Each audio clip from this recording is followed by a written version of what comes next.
The Northern Rivers is the name for a group of communities in the Bundjalung Nation on the east coast of Australia. They run from the border of Queensland and New South Wales down to the Clarence River. Rainforests and bushland slope down into farmland and onto a rugged coastline. But for the people who live in the Northern Rivers, it's not just about the views. It's the strong sense of community that makes it home.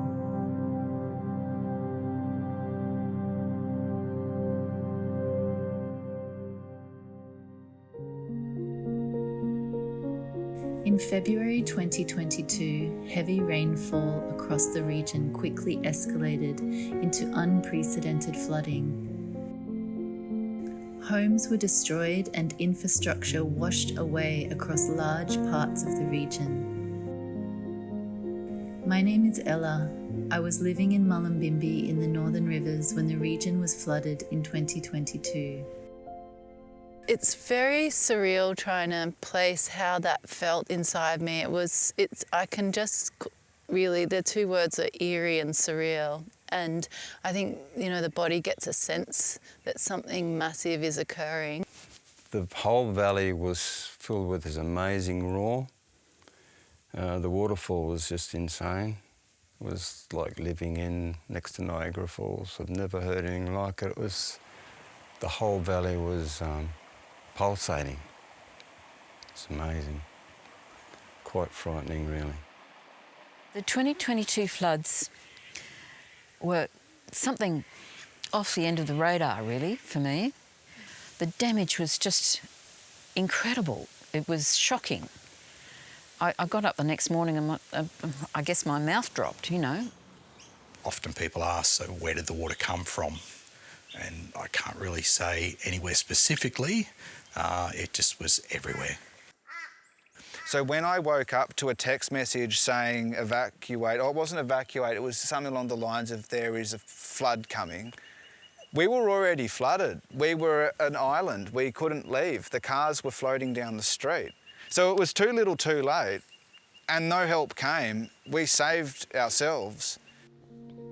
After 2 days of torrential downpour, the rain eventually stopped and left behind a shaken community, distraught and trying to make sense of the destruction.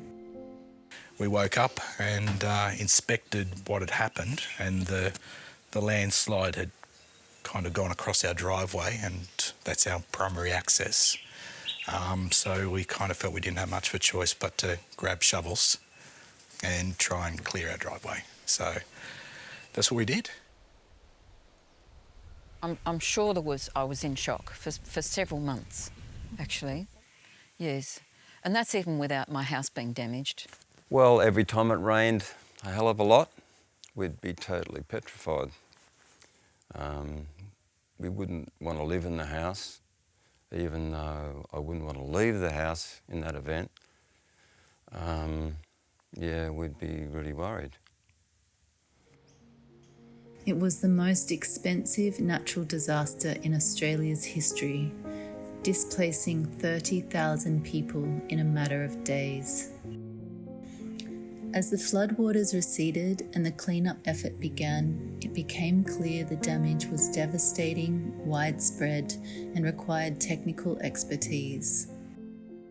In the first week of March, actually, when the floods had just hit, I was helping in the Civic Hall to organise the community-led flood efforts, and I was thinking about just the massive, as the dawning reality was occurring sort of moment by moment of how widespread the damage was, and hearing from various emergency service people how little we were going to be getting support, like the real reality of that.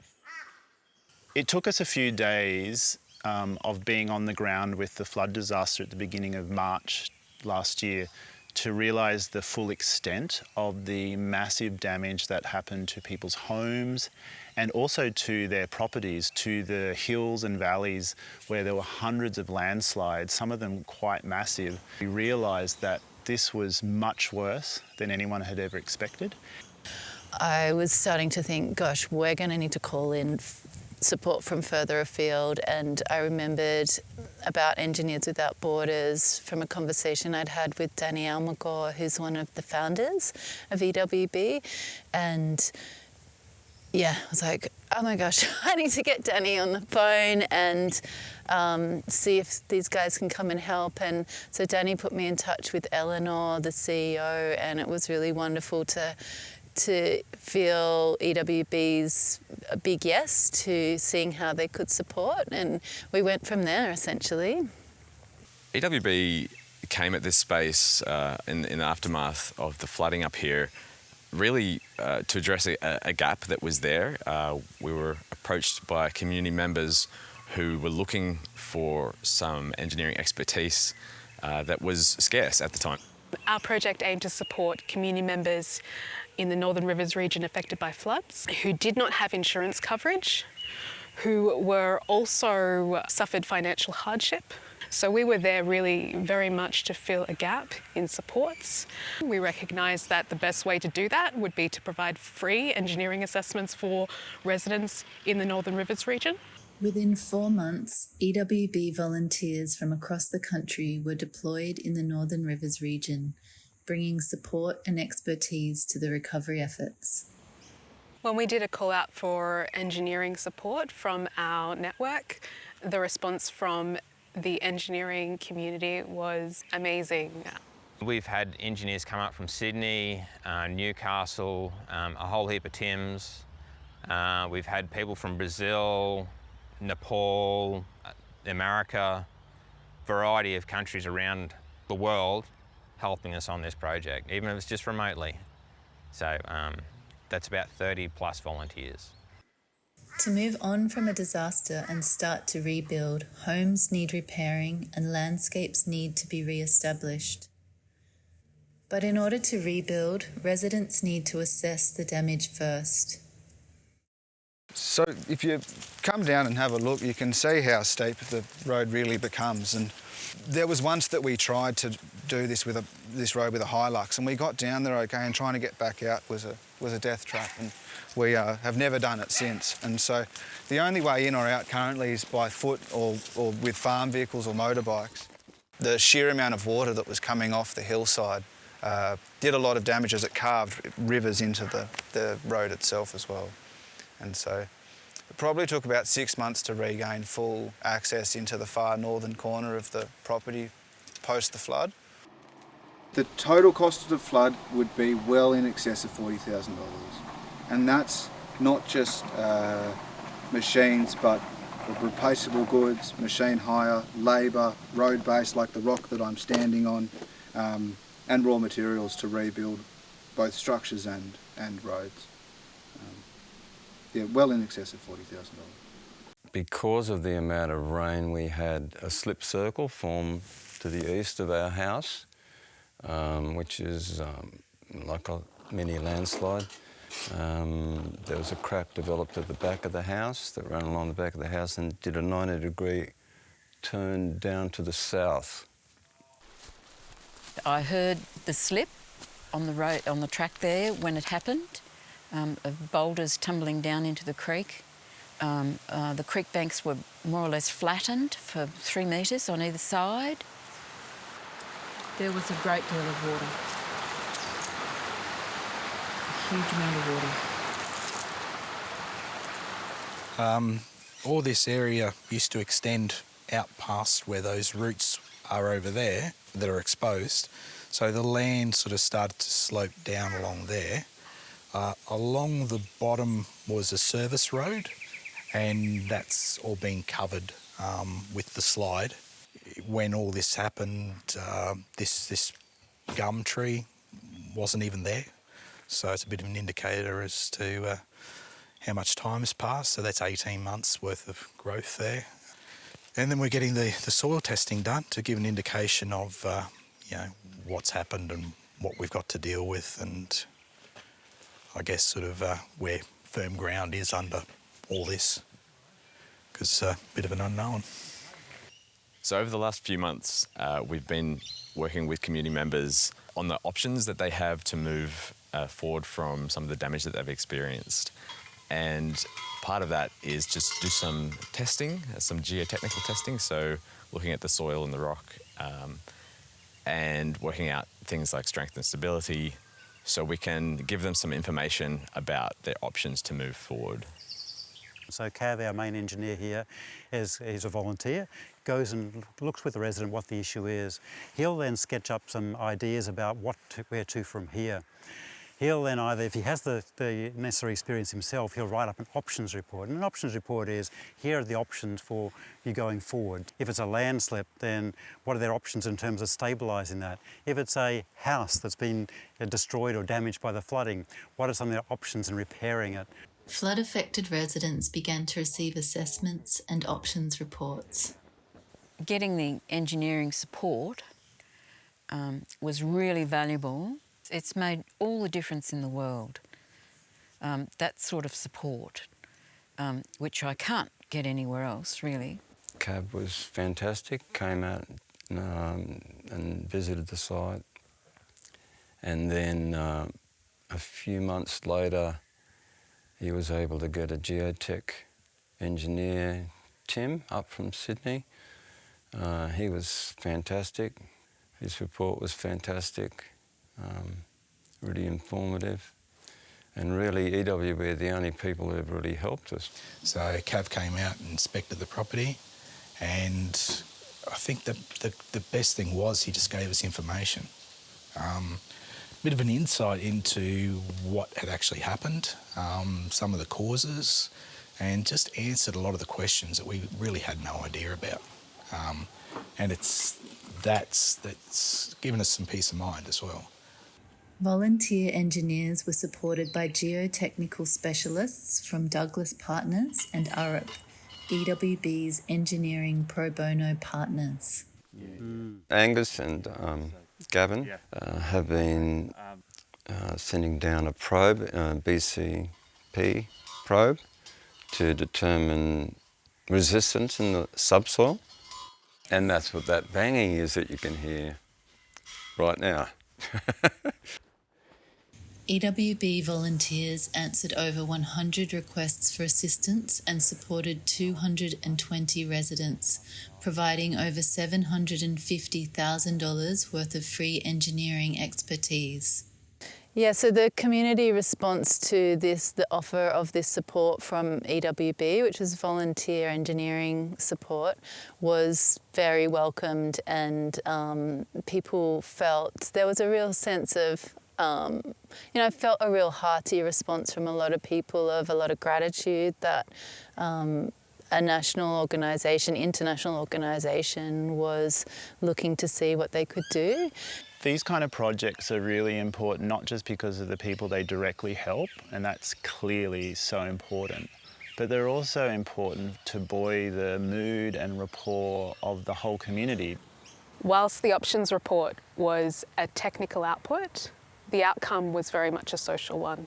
And from our standpoint, we definitely wanted to empower community members through information.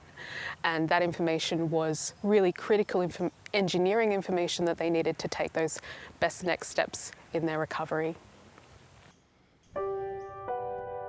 2 years later, our community is still rebuilding what was destroyed by the floods. Families cannot return to their homes. Businesses have never reopened.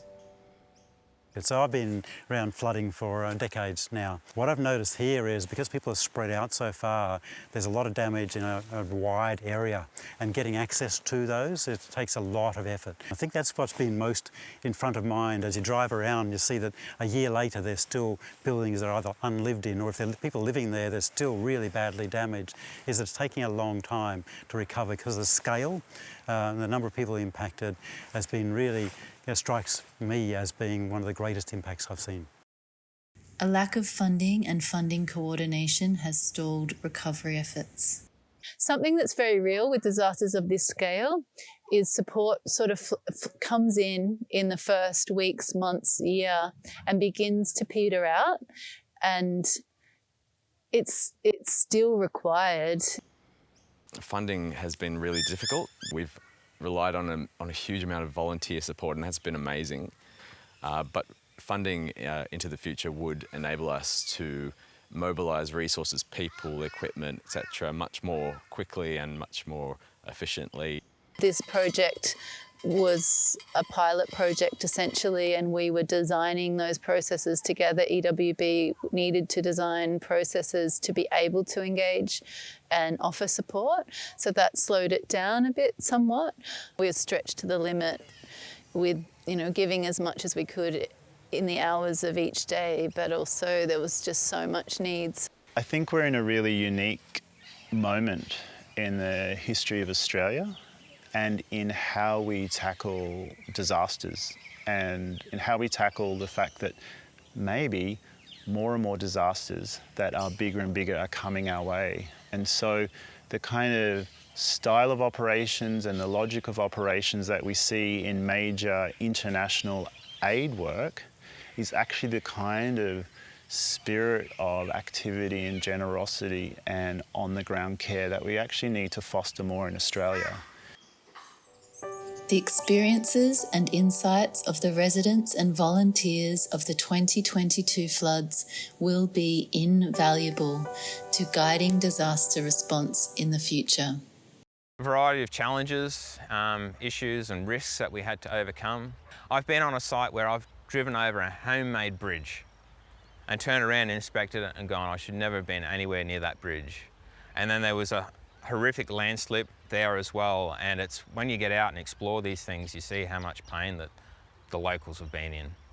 The government, the New South Wales government, set aside a lot of funding, but none of it's been spent, really. I think they need a good coordinator for that response. And they need to be upfront with people. They need to tell people what's happening. At the moment, there's so much secrecy that people have no faith in the whole process.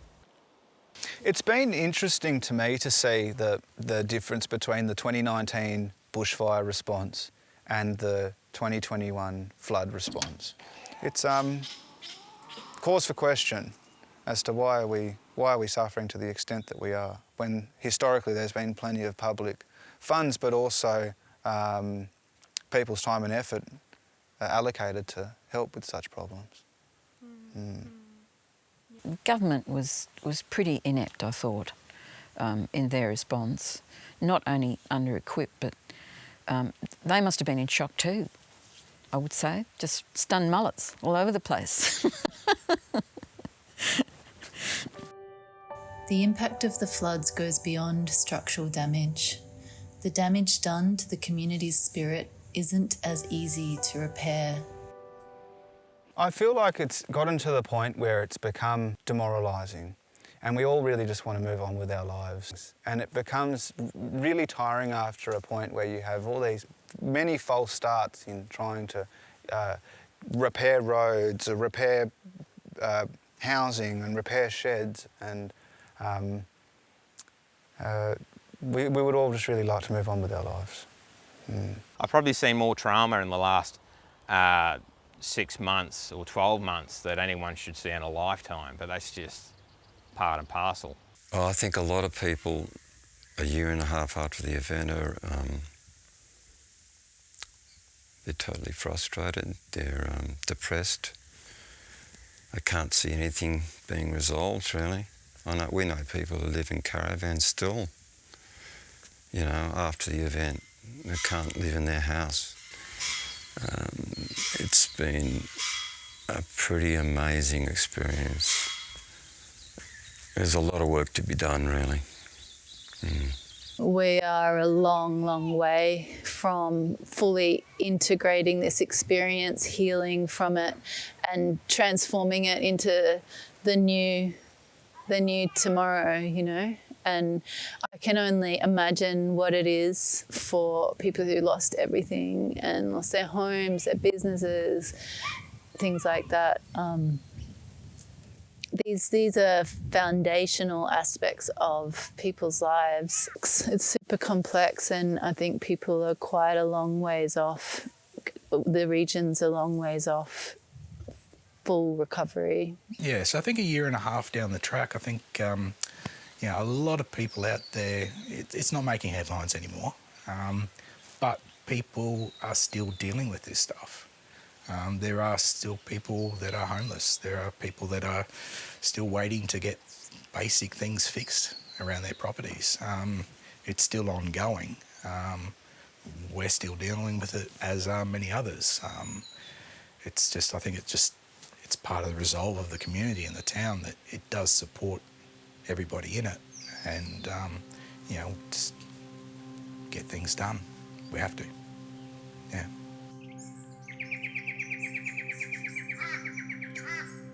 Every day, the people affected by the 2022 floods wake up on the site of one of Australia's most devastating natural disasters in recorded history.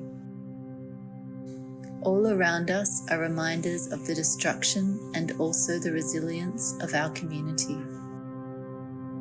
Recovery is slow, and the people of the Northern Rivers Bundjalung community still need a huge amount of support. But we're also proud of the incredible strength of our community and our people.